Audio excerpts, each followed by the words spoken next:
Hello friend, welcome back to channel. आप सभी का स्वागत है आपके अपने चैनल APM एग्जाम पॉइंट पे। आज हम लोग पढ़ेंगे वृत्त के बारे में। वृत्त के बाद हमारा जो है ट्रायंगल और बचा है, उसे और ख़त्म करना है। तो देखना ज़रा ध्यान से समझो, वृत्त क्या है। किसी निश्चित बिंदु की स्थित एक वृत्ताकार पथ को मिलाने से प्राप्त संरचना वृत्त कहलाती है। ये किसी बिंदु है, इस बिंदु से समान दूरी पर स्थित ये बिंदु हैं, बहुत छोटे छोटे, बहुत पास पास, बहुत ज़्यादा पास पास हैं ये वैसे। और जब हम इनको एक साथ ऐसे मिला देते हैं तो एक संरचना बनती है, जिसे हम क्या बोलते हैं, वृत्त कहते हैं। तो किसी बिंदु से निश्चित दूरी पर स्थित बिंदु पथ को मिलाने से प्राप्त संरचना वृत्त कहलाती है। बात समझ में आ रही? वृत्ताकार होने चाहिए वो बिंदु। अब सुनो एक बात, कि तुमने वृत्त तो समझ लिया, लेकिन वृत्त थोड़ी नाम से पूछेगा, हमसे पूछेगा वृत्त के बारे में चीज़ें, जैसे वृत्त में क्या क्या होता है, वृत्त में क्या क्या कहाँ कहाँ होता है, ये भी पता होना चाहिए। तो एक ही फिगर में मैं आपको सब कुछ बताने वाला हूँ, ध्यान से सुनना। ये एक वृत्त हो गया, ये पॉइंट बीचों बीच O हो गया। एक रेखा मैंने कुछ खींच दी इस तरीके से, ये देखो, मान लो ये OA हो गई। एक मैंने रेखा कुछ खींच दी इस तरीके की, मान लो ये BC हो गई। सब कुछ देखना ध्यान से। एक मैंने रेखा खींच दी कुछ इस तरीके से, मान लो ये MN हो गई, MN हो गई। एक मैंने रेखा खींच दी कुछ इस तरीके से, ध्यान से देखो। एक काम करो, इसमें नहीं आ पाएगी, अब इसमें नहीं आ पाएगी। कोशिश कर रहा हूँ मैं, अगर आ जाती है तो देखता हूँ, नहीं आ पाएगी इसमें, ठीक है। अभी इसको इतना इसमें समझो। बाकी एक रेखा मैं यहाँ से ऐसे खींच सकता हूँ, वो रेखा मान लो कुछ इस तरीके से ये वाली चली जाएगी, ये मान लो PQ हो गई, ठीक है। इतनी सारी चीज़ें हमने इसमें एक ही चित्र में गड़बड़ सड़बड़ कर दी। मतलब तुम्हें सिर्फ समझाना है, मुझे तुम्हें वृत्त समझना है। वृत्त पता सबको होता है, पर समझना थोड़ा अलग सा बात है, ठीक है। समझना अब, अगर हम इसमें सबसे पहले बात करें वृत्त की, तो किसी निश्चित बिंदु से समान दूरी पर स्थित बिंदु पथ को मिलाने से प्राप्त संरचना वृत्त कहलाती है। डेफिनेशन मैंने समझा दी है, स्लो करके सुन लो, लिखना चाहो तो लिख लो, ठीक है, पूछी नहीं जाएगी। लेकिन अगर सुनना, हम बात करें इसमें स्टार्टिंग में वृत्त से, तो वृत्त में कौन कौन सी पार्ट्स होते हैं। वृत्त में एक तो त्रिज्या होती है, बस सुनने तो रहना ध्यान से इसको। त्रिज्या होती है वृत्त में। दूसरे नंबर पे बोलोगे भैया वृत्त के अंदर एक जीवा नाम की चीज़ भी है। वृत्त के अंदर एक व्यास नाम का कुछ होता है, जो मैंने सुना है। मतलब मान लो कि तुम्हें पता अभी कुछ नहीं है, ठीक है, पता है तब भी मान के चलो कि नहीं पता है, ठीक है।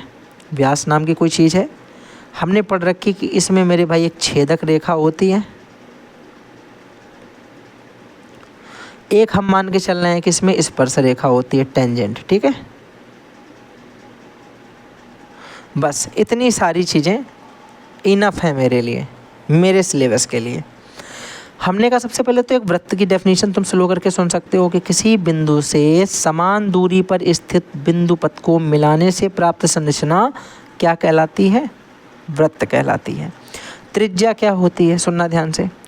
अगर हम बात करें, हाँ एक चीज़ और बची, देखो केंद्र बच गया, सबसे लास्ट में लिखा इंपॉर्टेंट चीज़ है। तो सबसे पहले केंद्र सुनो। केंद्र क्या होता है, हमने तुम्हें डेफिनेशन बता रहे हैं ना, कि जिस बिंदु से समान दूरी पर स्थित बिंदु पथ को मिलाने से एक संरचना प्राप्त हो रही है वृत्त की, तो वो जो बिंदु है ना, वही केंद्र है। बिंदु का मध्य बिंदु होता है, वृत्त का मध्य बिंदु, यानी बिल्कुल बीचों बीच स्थित होता है केंद्र, जिससे उसके परिधि की दूरी समान होती है। ये इसका देखो मेरे भाई, अब ये समझना, अब ये हो गया इसका केंद्र O। ये केंद्र इसका क्या है, वृत्त का केंद्र यहाँ पे O दे रखा है। O से तुम चाहे भैया इधर मिला लो, चाहे तुम इधर मिला लो, चाहे तुम इधर मिला लो, और चाहे तुम इधर मिला लो, सारी डिस्टेंस सेम आएंगी, सारी लंबाइयाँ बराबर आएंगी। तुम चाहे जहाँ मिला के देख लो। बात समझ में आ गई? बोलोगे समझ गए। केंद्र वो होता है जिससे उसके परिधि की कहीं पर भी दूरी मिलाई जाए समान आएगी, हाँ या ना? बोलोगे ठीक है। दूसरा देखो, अगर हम पूछे आपसे त्रिज्या क्या होती है, तो बोलोगे केंद्र से लेकर के परिधि के बीच की दूरी, केंद्र से परिधि के बीच की जो दूरी होती है इसी को हम लोग बोलते हैं त्रिज्या। केंद्र से परिधि की जो दूरी होती है, इसका मतलब ये मेरे भाई परिधि होती है इसकी। ये परिधि देखो नहीं बताया ना, इसमें परिधि भी लिख लो, परिधि भी समझ जाओ।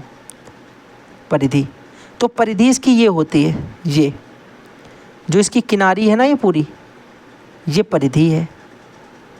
बना दी मैंने ये परिधि, आप समझ गए। अगर हम आपसे कहें कि हम इसके केंद्र से कहीं पर भी परिधि में मिला दें, देखो ये वाले इसके केंद्र से गया है और कहाँ पर मिला है जाके परिधि में, ये वाली देखो जो मैंने डार्क की। तो इसका मतलब बोलोगे भैया जो ए ओ दे रखी है ये इसकी त्रिज्या है क्या? मैं बोलूँगा बिल्कुल सही बात है। फिर कुछ ज्ञानी लोग इसमें ये भी बोलेंगे कि भैया ऐसे तो ओ पी भी इसकी त्रिज्या है, ऐसे तो ओ क्यू भी इसकी त्रिज्या है, क्योंकि ओ पी भी देखो ऐसी ही लग रही है देखने में मिली है यहाँ से, ओ क्यू भी देखो ऐसी ही मिली है। तो बिल्कुल सही बात है, ये सारी ही इसकी त्रिज्याएँ हैं, ये भैया सारी ही इसकी त्रिज्याएँ हैं। कोई समस्या यहाँ पे किसी को त्रिज्या में कोई समस्या है किसी को? बोलोगे भैया त्रिज्या में कोई दिक्कत नहीं है, बात समझ में आ गई है कि त्रिज्या क्या होती है। अब बोलोगे लेकिन भैया जीवा बता दो, जीवा क्या होती है? देखो जीवा जो होती है वो क्या होती है, अगर हम किसी वृत्त में पहले काम करो कि ये जो मैंने डार्क किए हैं इनको हटा देते हैं, ठीक है, त्रिज्या वाले। देखना, बोलोगे भैया जीवा का मतलब क्या होता है? जीवा वो होता है कि अगर किसी वृत्त के परिधि के एक बिंदु से परिधि के दूसरे बिंदु तक को मिला दिया जाए, परिधि के एक बिंदु से परिधि के दूसरे बिंदु तक को मिला दिया जाए, तो इसे हम जीवा बोलते हैं। बोलेंगे बिल्कुल ठीक बात है, तो इसका मतलब हुआ मेरे भाई पी क्यू भी एक जीवा हुई कि नहीं हुई? देखो अभी तुमने बोला था पी क्यू एक त्रिज्या है, पी और ओ क्यू, अब तुम बोल रहे हो कि पी क्यू एक जीवा है। तो अगर तुम ध्यान से देखो तो क्या ये बिंदु पी इस पर नहीं है, परिधि पर है, और दूसरा क्यू बिंदु कहाँ पर है? परिधि पर, और ये दोनों एक दूसरे को मिला भी रही हैं। तो रूल तो यही कहता है कि जीवा वही होती है कि जो मेरे परिधि पे एक बिंदु से किसी भी दूसरे बिंदु को जो परिधि पर स्थित है उसे मिला दो, जो रेखा बनेगी वो जीवा होगी। तो बोलोगे बिल्कुल सही बात है, जीवा है ये। लेकिन ये कौन सी जीवा है? पी क्यू कौन सी जीवा है? अब देखना, जीवा तुम समझ गए कि जीवा होती क्या है? परिधि के, ध्यान से सुन लो पहले, परिधि के एक बिंदु से दूसरे बिंदु को मिलाने से जो प्राप्त रेखा होती है, परिधि के एक बिंदु से दूसरे बिंदु को मिलाने से जो रेखा प्राप्त होती है उसे जीवा कहा जाता है। समझ में बात आ गई कि नहीं आ गई? बोलोगे आ गई भैया।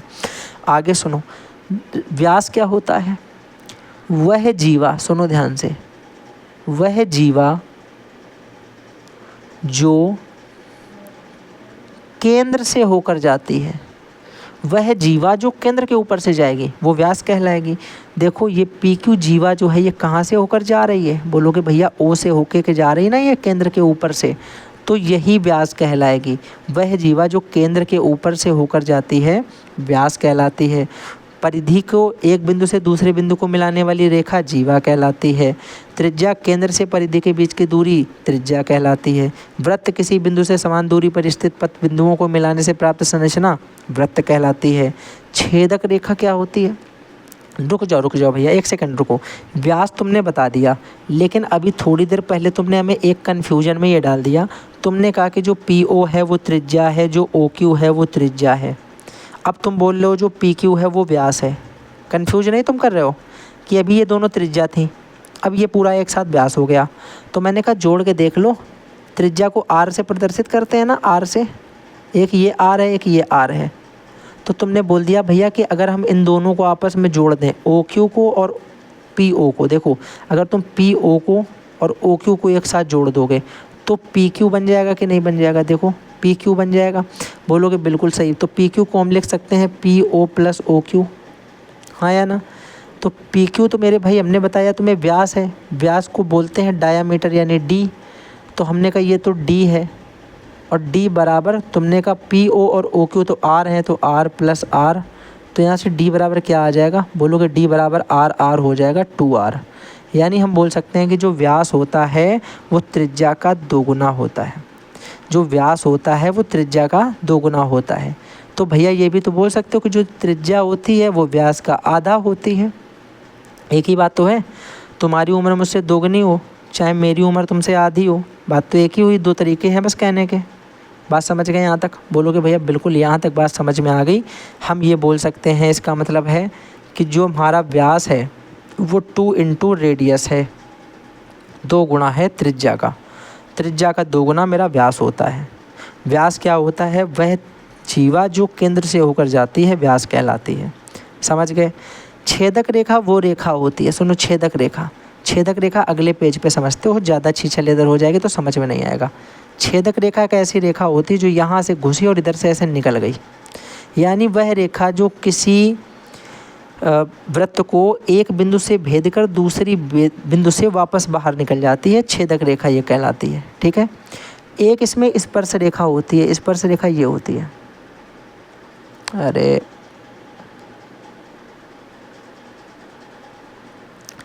मात्र टच होके जाएगी। मान लो ये पी क्यू है, ठीक है, तो पी क्यू जो है वो स्पर्श रेखा है। ध्यान से सुनो, पी क्यू जो है वो स्पर्श रेखा है, और स्पर्श रेखा किसी वृत्त को मात्र छू कर जाती है, उसमें अंदर नहीं प्रवेश करती है, बस ये किनारे पे परिधि में कहीं एक जगह टच होगी और यहीं से वापस चली जाएगी। ये होती है स्पर्श रेखा। अब स्पर्श रेखा के लिए कुछ नियम सुन लो। अगर हम स्पर्श रेखा को केंद्र से जब इस पर रेडियस मिलाएंगे तो वो लंब होगी, यानी हम इसके ऊपर से ऐसे टच कराते हैं तो ये हमेशा कितने डिग्री का एंगल बनाता है? बोलोगे भैया ये हमेशा 90 डिग्री का एंगल बनाएगा। तो अगर हम इस पर रेडियस ऐसे सामने से मिलाएं तो ये कितने डिग्री का एंगल बनाएगा? स्पर्श रेखा से केंद्र के साथ स्पर्श रेखा 90 डिग्री का कोण बनाती है। ये भाषा लिख लो सरल सी। क्या लिख लो? कि केंद्र के साथ स्पर्श रेखा 90 डिग्री का कोण बनाती है। 90 डिग्री का एंगल बनाएगी कौन? स्पर्श रेखा। किसके साथ में? केंद्र के साथ में। ये याद रखो। दूसरे नंबर पे भैया क्या याद रखेंगे? दूसरे नंबर पे देख लो स्पर्श रेखा का थोड़ा सा कॉन्सेप्ट। अगर किसी वृत्त में कोई स्पर्श रेखा ऐसे बाहर से आई है इस तरीके से, और दूसरी स्पर्श रेखा भी इस तरीके से छू के चली गई, तो 2 स्पर्श रेखाएं मान लो ये क्यू पे छू रही है, ये आर पे छू रही है, और ये पी पॉइंट पे आपस में टकरा रही हैं। तो स्पर्श रेखा की बाहर से जितनी लंबाई पी क्यू की होगी उतनी ही लंबाई भैया पी आर की होगी। 2 स्पर्श रेखाएं किसी वृत्त को छूकर आपस में मिलती हैं तो वह दोनों समान लंबाई की होती हैं। ठीक है। जहाँ से वृत्त से उनके शीर्षक की जहाँ मिलान बिंदु है वहाँ तक की लंबाइयाँ समान होती हैं, इस बात को भी याद रखना। ठीक है। इससे कॉन्सेप्ट बन सकता है। दूसरे नंबर पे देखो एक इससे रिलेटेड और कॉन्सेप्ट बनता है। वो क्या? वो ये बनता है कि अगर किसी वृत्त में, ध्यान से सुनो, अगर किसी वृत्त में वह जीवा जो केंद्र से होकर जाती है क्या कहलाती है? बोलोगे वो व्यास कहलाती है। ये जीवा एक है जो केंद्र से होकर जा रही है इसके ऊपर से, ओ के ऊपर से, और इसके द्वारा यहाँ पर कोई भी एंगल बनाया जाए। मैंने कहा ये एक एंगल बना दिया इसने, या ऐसे एक एंगल बना दिया इसने, या यहाँ एंगल बना दिया इसने। तो अगर मेरे भाई यहाँ पे याद रखो, जीवा मत लिखो, उसको व्यास लिखो। ठीक है। यहाँ पर लिखो कि वृत्त के व्यास द्वारा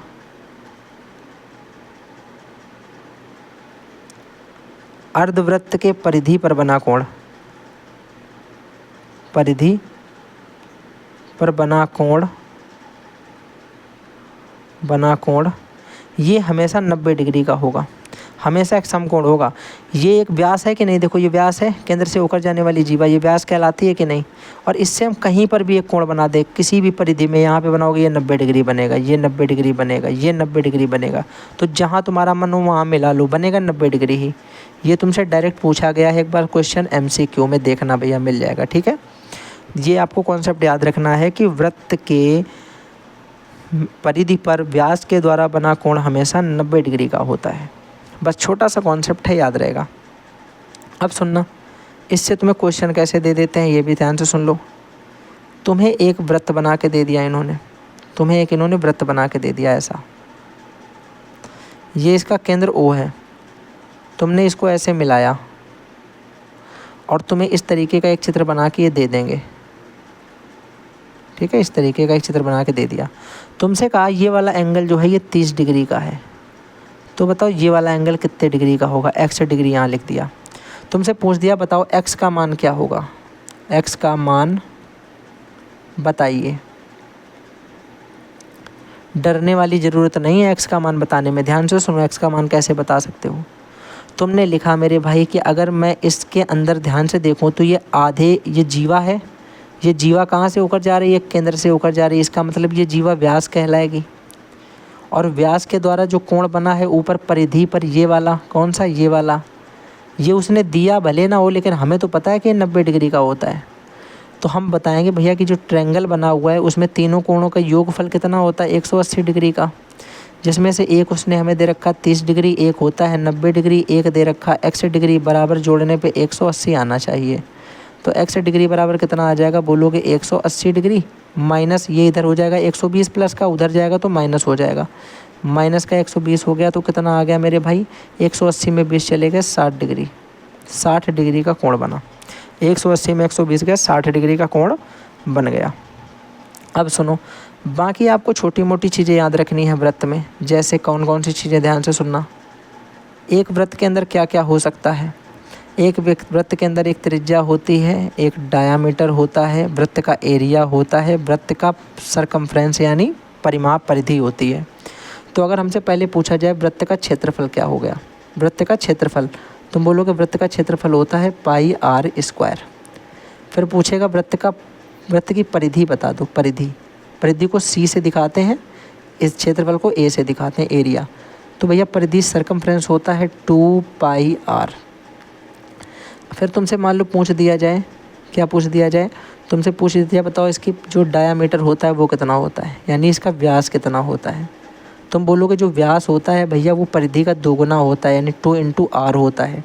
तो तुम बोलोगे यानी सरकमफ्रेंस जो है, यानी जो परिधि है वो 2 पाई आर, इसको हम 2 इंटू आर की जगह अगर डी लिख दें तो कोई फ़र्क पड़ेगा, तो बोलोगे कोई फ़र्क नहीं पड़ेगा, पाई इंटू डी भी इसका सरकमफ्रेंस का फार्मूला है, यानी सी बराबर पाई डी लिखने से भी मेरा जो है परिधि निकल आती है।